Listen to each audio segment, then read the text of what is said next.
podcast series for the global tyre retreading industry. It's a little while since our last podcast due to the fact we were very busy with the Recirc Awards and the 2 shows in Bologna and Cologne, but we're really glad to be back and are looking forward to bringing you some interesting interviews over the coming months.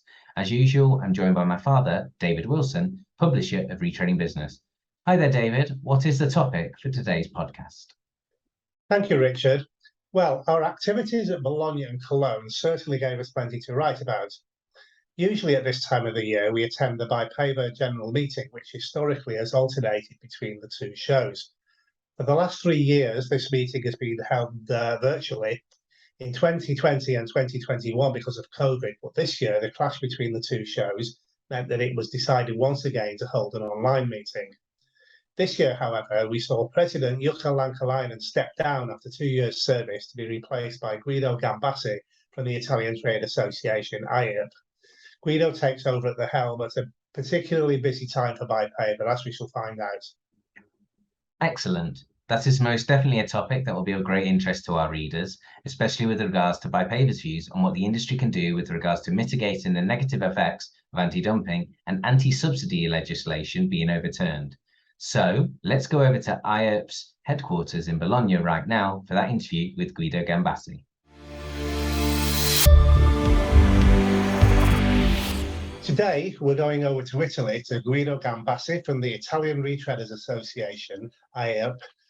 Guido has recently succeeded Jukka Lankalainen as president of BIPAVER at a time where there is plenty of work to do in terms of legislation and on protecting the interests of the retreading sector in Europe. So we can't wait to hear what he has to say on BIPAVER's priorities during his stint in the hot seat.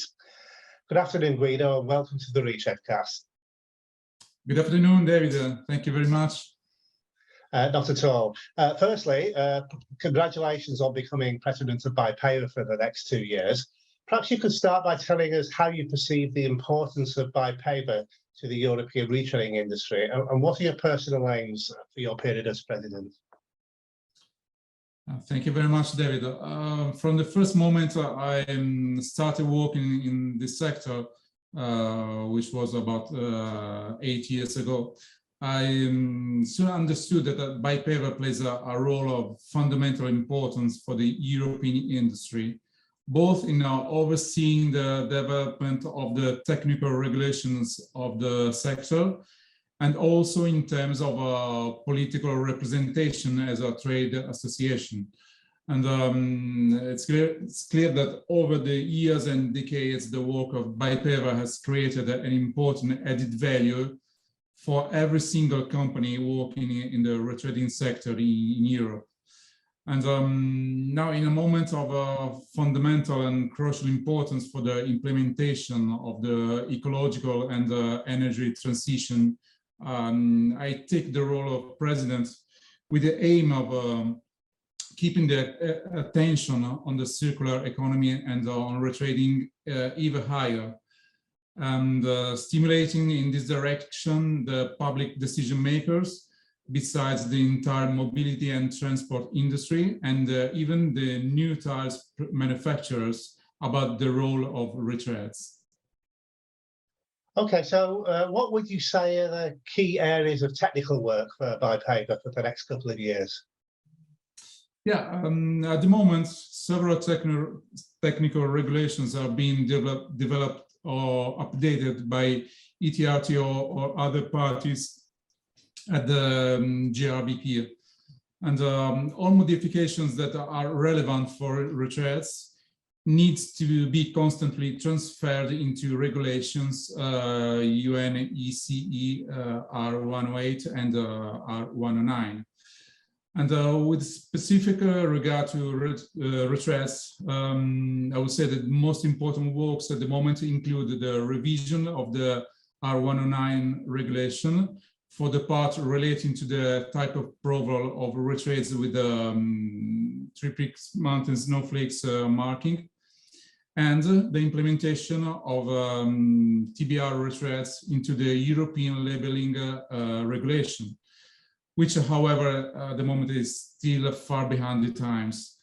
And in all these areas, the basic goal for BIPAVER is always to increase the competitiveness of retreads, facilitating their presence in the supply of large fleets, thanks to the certification of their performance and allowing them to also access the original equipment market in the future.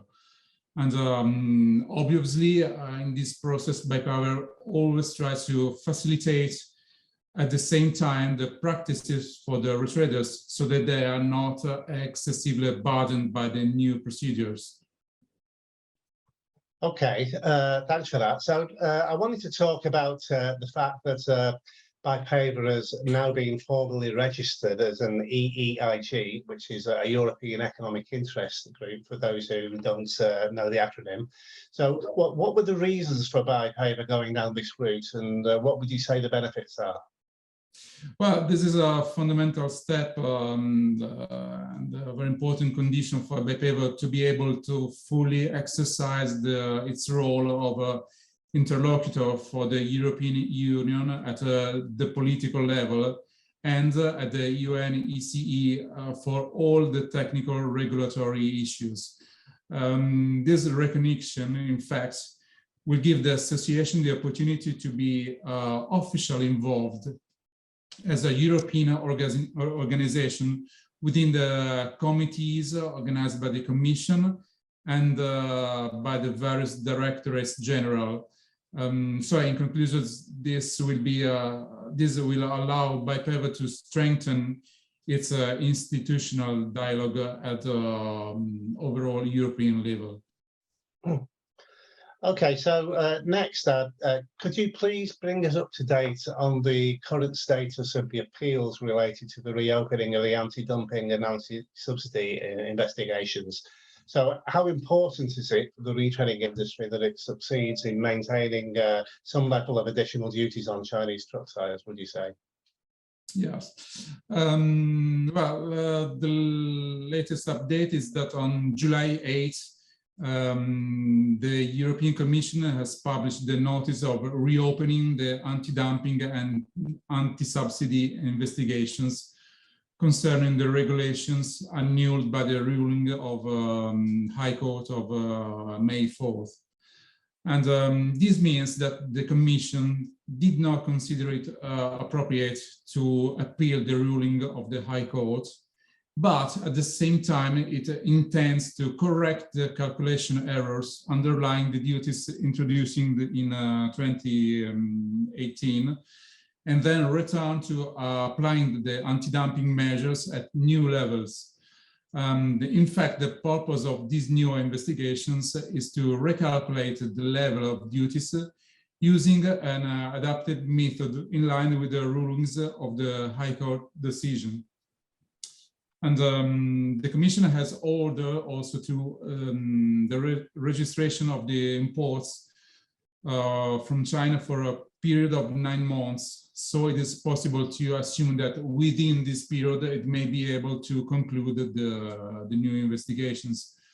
And the whole retreading industry hopes that duties can be restored as soon as possible at the highest level as possible. Because it is a fundamental tool for maintaining the fairness of the European market, protecting companies from unfair low-cost tariff competition, but also preserving in this way, let's say, a culture for the durable and retreadable products, that the invasion of the, let's say, disposable product risked wiping out. And at the moment, the European retreading industry has let's say, a kind of protection through high transport costs for cheap tires and high material and energy costs in their production. And also the lack of new second and third lines for TBR tires is helping to stabilize the position of retreads on the market. But if this situation is going to normalize in the future, the role of import duties will become even more essential for our industry. Yeah, well, it's very important, of course, that the retreading industry remains competitive, and there are very many different ways in which the industry can do that.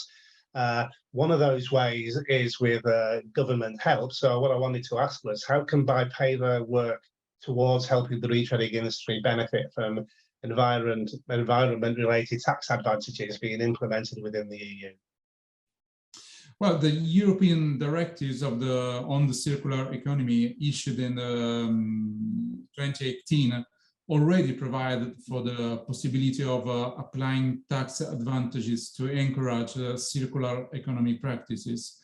However, the legislations of individual member states still seem rather behind on the aspects.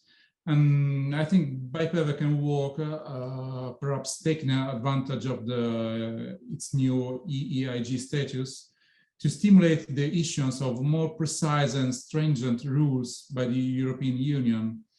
And at this regard, also being able to have an official tire label for retreads will play an important role. We can demonstrate then that quality retreads can match the safety and environment related properties of new tires, or even beat the label values of cheap one-off imports. And in fact, in many approaches, BIPAVER and its member associations made on a European or national level, it has been the most used, let's say, excuse why retreads could not be more supported. This is why the labeling scheme will be new opportunities for the retreads market and public sustain towards the retreads producers.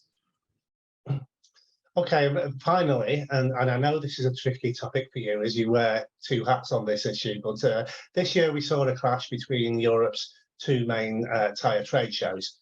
So traditionally, BIPAVER has always held its AGM at one or other of the two shows, but wasn't able to do so this year because of the clash.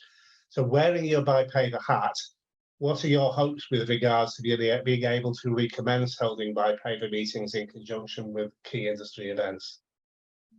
Well, of course, the overlapping of dates that occurred in 2022 is, let's say, the medium-term effect of the pandemic. And clearly, all operators in the sector are asking to restore the usual alternation between international events. Now, it is not yet possible to establish how and when, but I'm really confident that it will be soon possible for BIPAVER to return to the meetings in presence at the big shows without having this type of problem anymore. Fantastic. Well, thank you very much for your input, Guido, and for your clear and concise answers. And we certainly wish you every success during your period as BIPAVER president. And we look forward to welcoming you back on the Retreadcast soon. Thank you very much, David. It's a pleasure of mine, and see you soon. Absolutely. Well, that's all for this edition of the Retreadcast. We hope you found this edition of the podcast to be both enjoyable and illuminating, and that you'll tune in for another edition of our podcast very soon. Until then, goodbye and stay safe.